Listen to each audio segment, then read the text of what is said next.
So we can shit on them, but shorty generous. She wanna pack her little friends inside the 4-door. Looking at the ass, cause you the shit, but shorty in her own class on her. She know how I'm coming by it. In the height of slavery, I probably slapped the shit out of one of them little white boys. They ever tried to play with her. Probably lose my life, but shit, I proudly take their love. Simply cause I live for you. I love you like one of my kind, let it cake. You know I care for you. Think I'm funny, anything to put a smile on you, shorty. Shorty such a queen, she got me singing Elvis like the king. I can't help falling in love with something like that. What's up, you guys? It's your girl Jenea, and I am back with another banger for you guys. So today we are checking out a Nick Crowley video. So lately I fell down this weird rabbit hole of Nick Crowley, and they have been scaring me half to death, to the point where I had to take like 3 days off from watching those videos just so I can come to a conclusion that I want to do a reaction for you guys. So yeah, I just wanted to see how you guys receive these type of videos. Let us know down below if you guys want us to react to more videos by him. I reacted to quite a few, so let me know if you want me to show your main man 5 some of these creepy videos. I think that would be a good reaction for him. But yeah, today we are checking out Mr. Swirl, the internet's most disturbed user.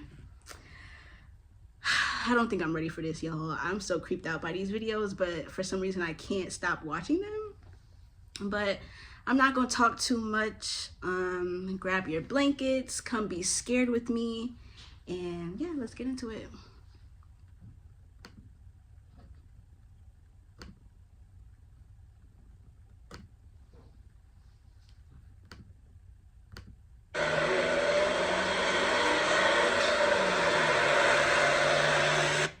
Pattaya, Thailand. Two young brothers enter a local internet cafe, take their seats, and begin playing their favorite games. One boy was 13, and the other just 8. And together they sat there and played the way they always did, getting lost in their screens, wasting the day away, until one of the boys felt a tap on his shoulder.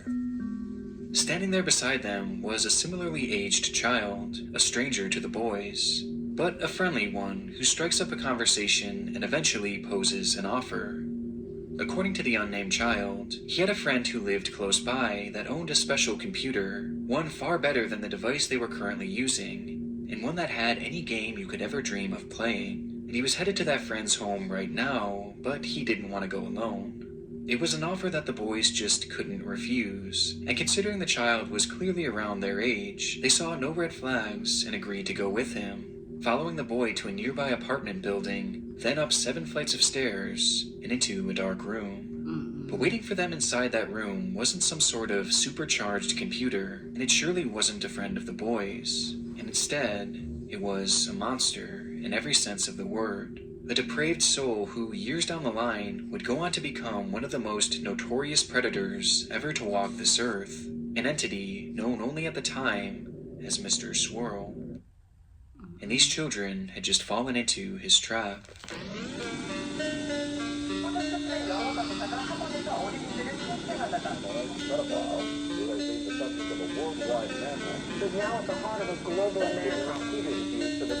I just want to say before this starts, I don't even like the name of him, Mr. Swirl. And you trying to get kids to come to your house and shit? I don't, Niggas be weird. Dozen or more underage computer software to obscure his own faces under truth.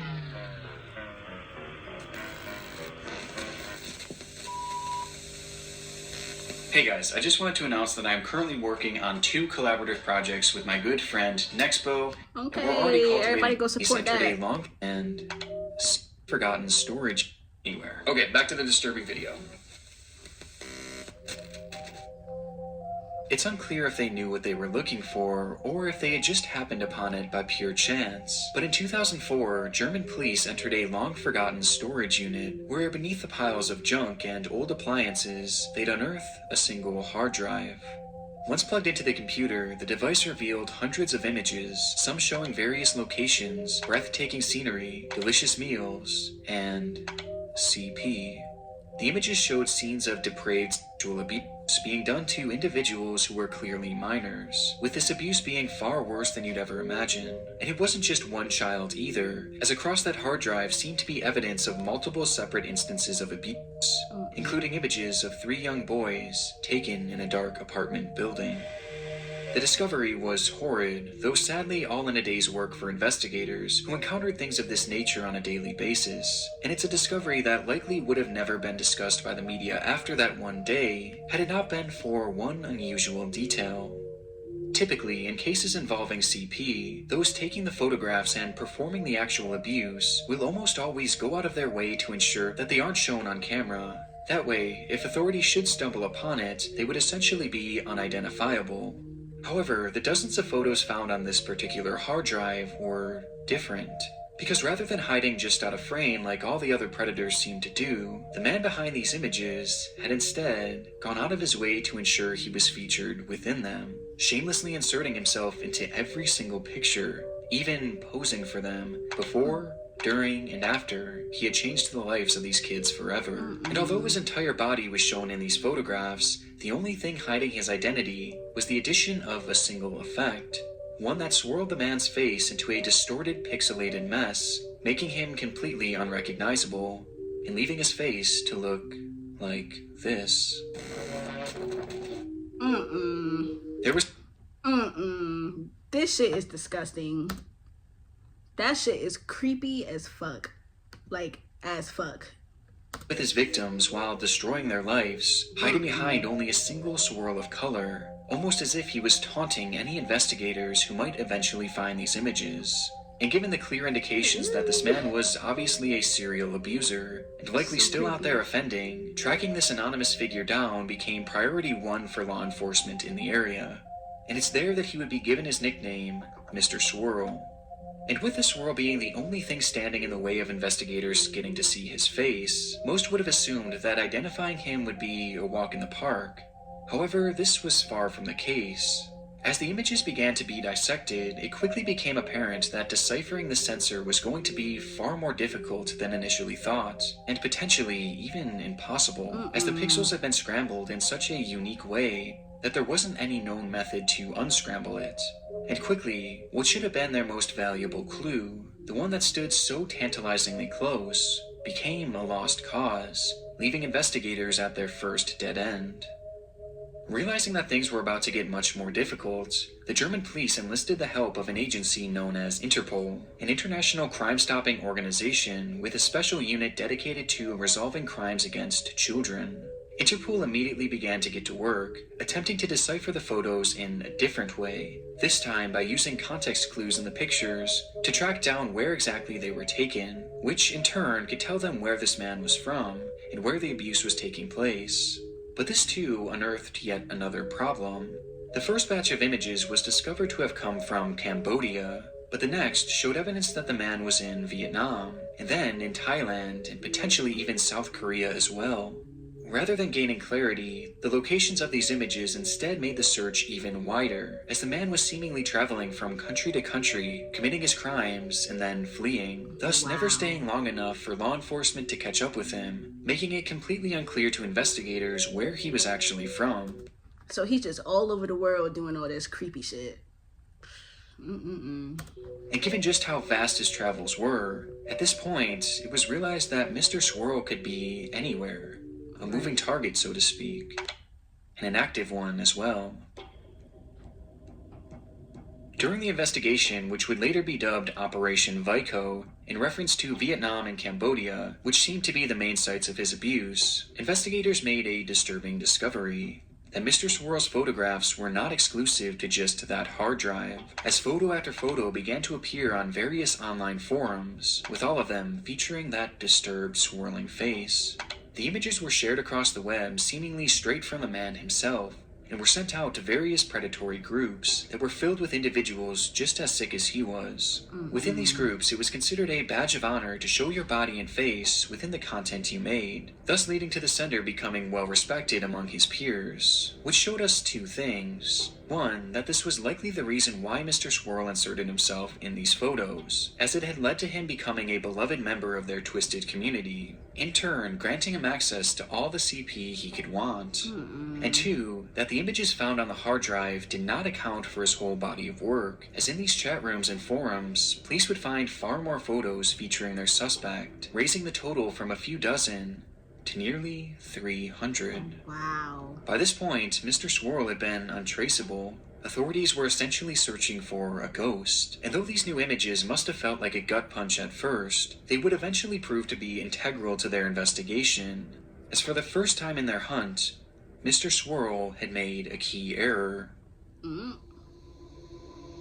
Within these postings, Mr. Swirl had forgotten to hide his IP address, in turn revealing the general area in which they had been sent, with the location being Vancouver, Canada.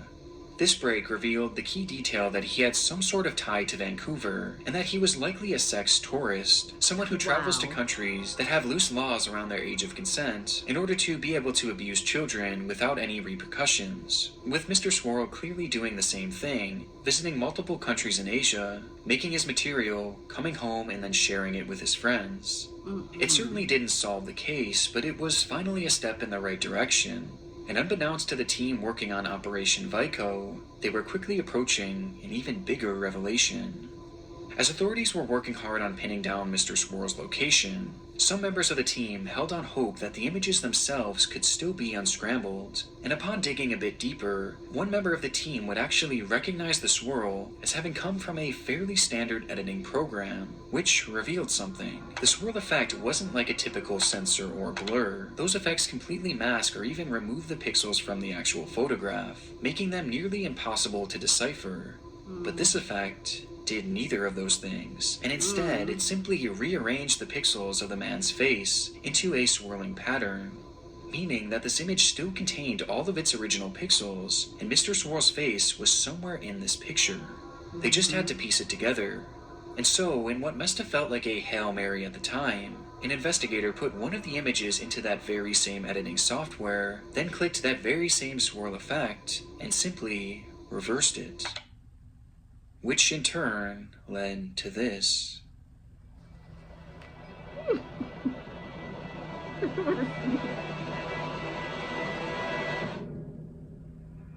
In an investigation...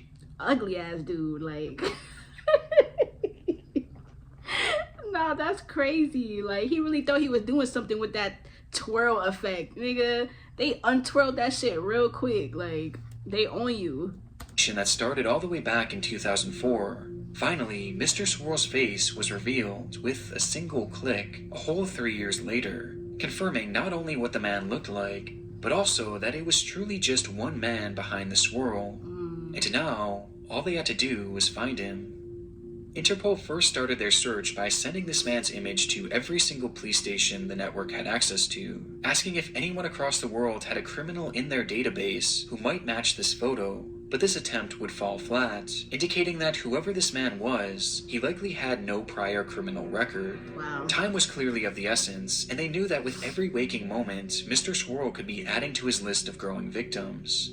And wanting to act fast, Interpol made a fairly unprecedented decision. They reached out to every single major news outlet across the world, and asked them to show this man's face on their broadcast to help bring this predator to justice.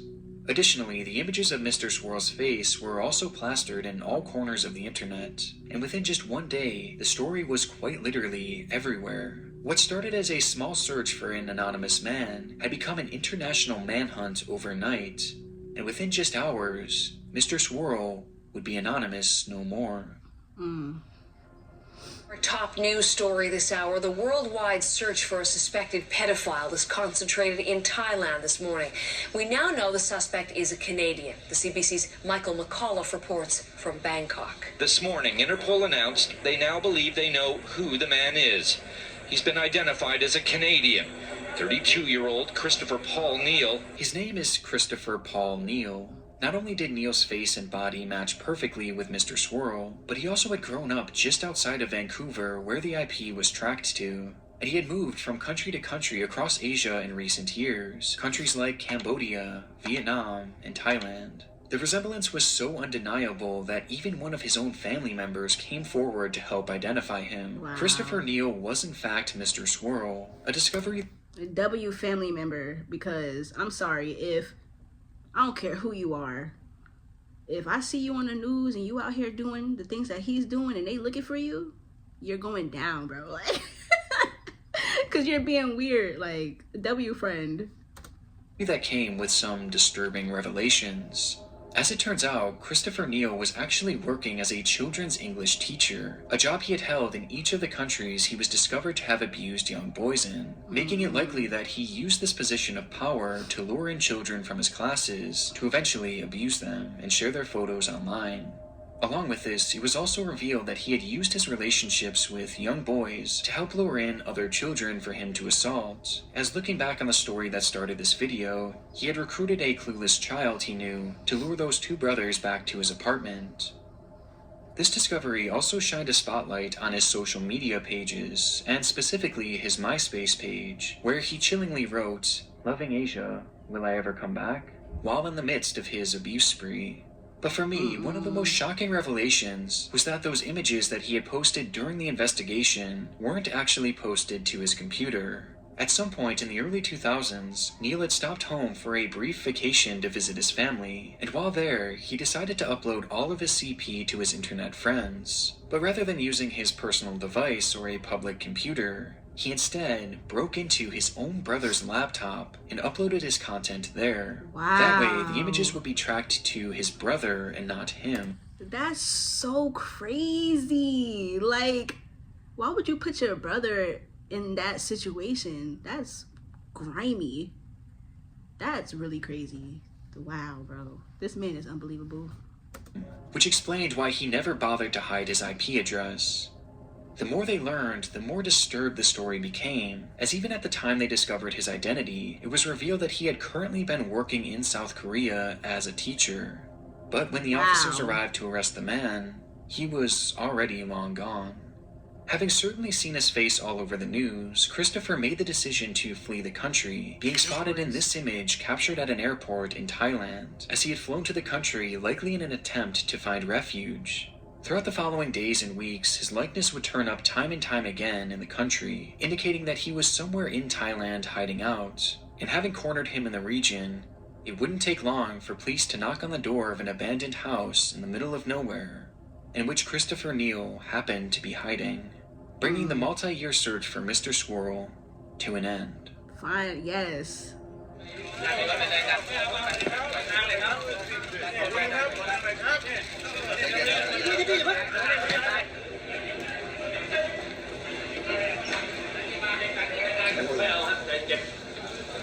Following his arrest by Thai police, Neal will be charged for his assault on those 3 young boys from the internet cafe, as it was the only crime they could prove had taken place in their country, and with it carried a prison sentence of 5 years. Wow. Admittedly, the sentencing was light, but Wow, like, that's it? 5 years for something like this?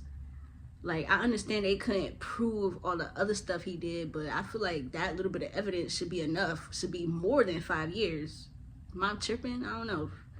That shit is sick. But the plan was to have Neal turned over to Canadian authorities after he did his time in Thailand, where they would also prosecute him all over again. Okay. With the hope being that they could do the same thing with countries like Cambodia and Vietnam, and essentially force him to live out his life in prison.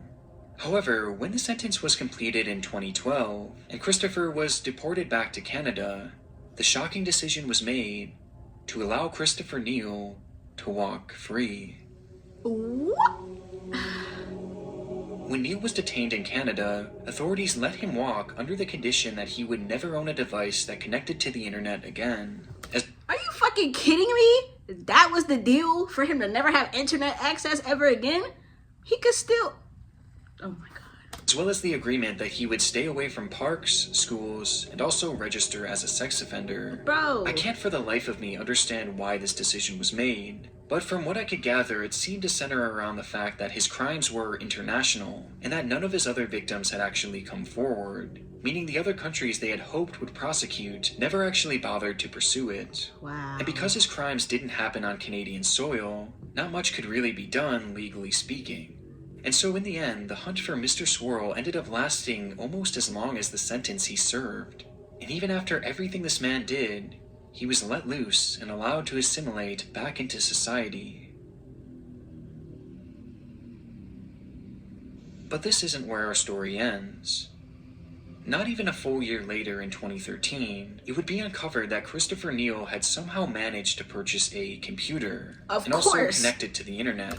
Of course he did. You really think he gonna not own a computer for the rest of his life? Y'all let him walk. That was too easy for him. It's a clear violation of his conditions. And though he claimed it was just for writing a book about his life experiences, when investigators seized the device, they would, unsurprisingly, find even more CP. Duh. 25 images to be exact, including 2 with his signature swirling face. As it turns out, Christopher had been using the device to contact his fellow friends, where he would even message one of his disturbed friends right after his release, saying, "The Swirl liveth still," proving without a shadow of a doubt that he was remorseless about his crimes and took pride in his new nickname. And somehow, the discovery got even worse from there, as it was revealed that a friend of his had shown him how to access the deep web and how to share these photographs in practically an untraceable way, thus allowing him to continue being active in these predatory groups, no matter what restrictions were placed on him. After Canadian police made this discovery, Christopher would yet again be arrested, and this time they had the chance to really send a message and put him away forever, as clearly letting him walk away the first time was a mistake, as he wasn't reformed even in the slightest. And so, to make up for this, the judge would give Christopher Neal the whopping sentence of just 5.5 years, with time served, meaning that he would only end up in jail for a little over 14 months. The prosecution praised the sentence as a win, and Christopher vowed to change his ways, but it just doesn't sit right that as of 2016, Mr. Swirl, the man responsible for dozens and dozens of instances of extreme child abuse, which by the way are just the ones that we know of, is a free man, now living a normal life in Vancouver. And worst of all, he now has access to share this material through untraceable avenues, meaning that there is a good chance that he could still be out there obtaining, sharing, and who knows, maybe even producing his content. The case of Mr. Swirl is such a frustrating one. For once, a case of this nature gained worldwide attention and was pursued by the full extent of the law, with the folks over at Interpol doing a fantastic job with the case, only for it all to be deflated once he was finally captured. Just knowing that he's out there living a normal life after all this, after all the lives that he's forever affected, makes this one of the most disheartening cases we've covered to date. Wow.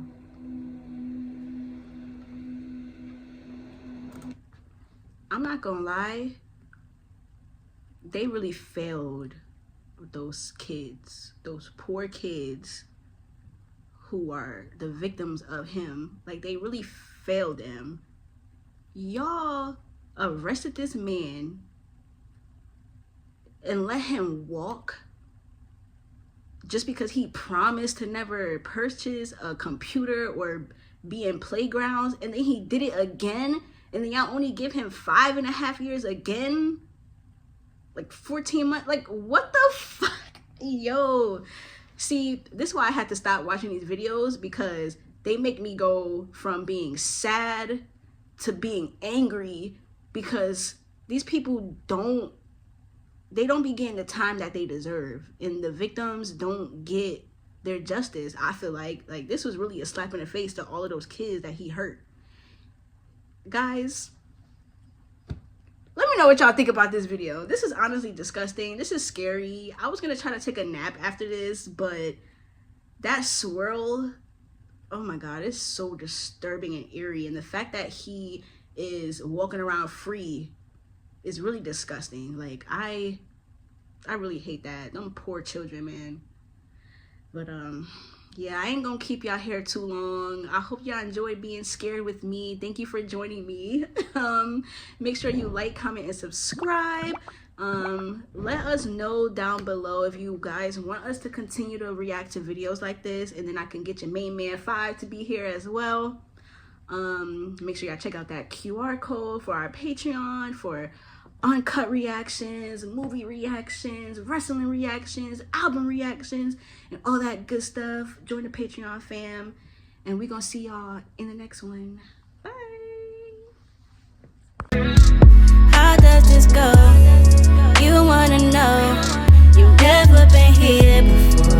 go with the flow. We'll take it slow. No need to rush. They don't gotta know.